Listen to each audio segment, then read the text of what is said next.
Hello everyone, मैं doctor Jyotsna Srivastava भव्य hospital Moradabad में कार्यरत हूँ।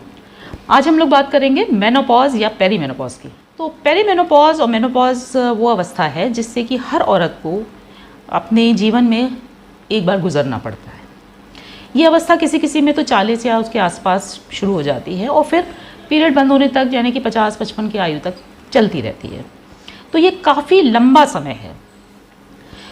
इतने लंबे समय में वो बहुत सारे हार्मोनल प्रॉब्लम्स, बहुत सारे वेट के रिलेटेड प्रॉब्लम्स, इमोशनल प्रॉब्लम्स जैसे mood swings, depression, irregular bleeding और इन सब चीज़ों से जूझती रहती है। गिरता हुआ स्वास्थ्य, हीमोग्लोबिन कम हो गया, विटामिन डी कम हो गया, थायराइड बढ़ गया, वेट बढ़ गया बेली के अराउंड, उसके वजह से डिप्रेशन हो गया, कभी गुस्सा आ रहा है, कभी चिड़चिड़ाहट हो रही है बिना वजह की। वो खुद भी कहती हैं कि बिना वजह ही होता है हमको ये सब और हम इसका कारण समझ नहीं पा रहे हैं।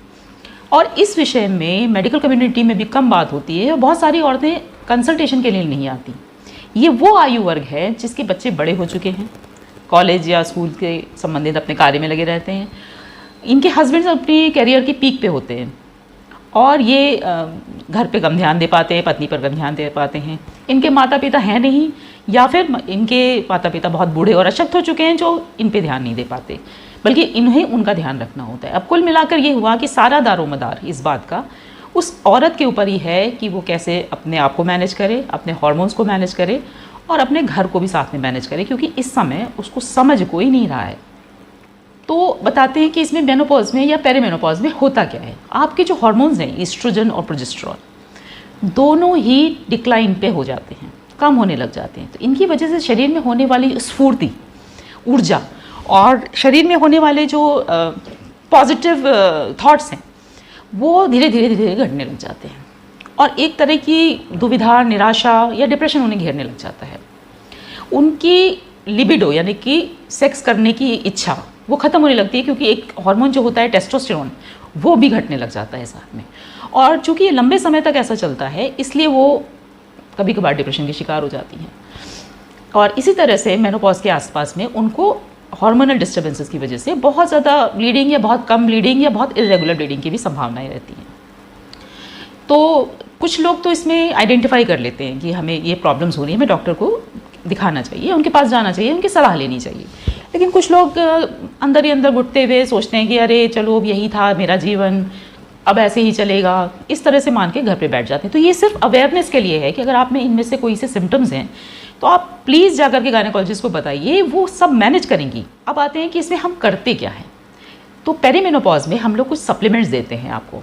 जैसे अभी आपके पीरियड्स कॉन्टिन्यूड हैं, जारी हैं, तो हम आपको कुछ सप्लीमेंट्स देते हैं ताकि वो हार्मोनल इश्यूज़ आपके मैनेज हो सकें।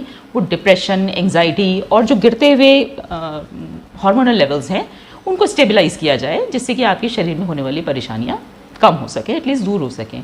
और गुस्से और हॉट फ्लैशेस से संबंधित जो दिक्कतें हैं उसके लिए कुछ मेडिकेशंस वगैरह भी दी जाती हैं जो उनके हार्मोनल इश्यूज़ यानी इमोशनल इश्यूज़ को मैनेज करती हैं, एंग्जाइटी, डिप्रेशन। जिन लोगों का मेनोपॉज पूरा हो चुका है यानी कि पीरियड्स अब पूरी तरह से बंद हो चुके हैं लेकिन सिम्टम्स अभी भी उनको जारी हैं, तो आने वाले 2 साल तक उनको हार्मोन रिप्लेसमेंट थेरेपी दी जाती है। और आजकल हम लोग ज़्यादा प्रेफर कर रहे हैं कि bio identical hormone replacement therapy दी जाए, बायो आइडेंटिकल। और पूरी दुनिया में तो ये काफ़ी समय से प्रचलित है, यूरोप में तो हमेशा से दी जाती थी, लेकिन इंडिया में अभी तक कोई प्रिपरेशन नहीं आई थी। अब एक प्रिपरेशन आई है जिसमें बायो आइडेंटिकल HRT का प्रोविज़न है। पहले सिर्फ ईस्ट्रोजन रिप्लेसमेंट किया जाता था, अब ईस्ट्रोजन, प्रोजेस्टेरॉन और टेस्टोस्टेरोन तीनों का रिप्लेसमेंट किया जाता है। तो आप मिलें अपने डॉक्टर से, बात करें और इन सिम्टम्स को हल्के में ना लें। ये आपके भविष्य के लिए बहुत ज़्यादा ज़रूरी है।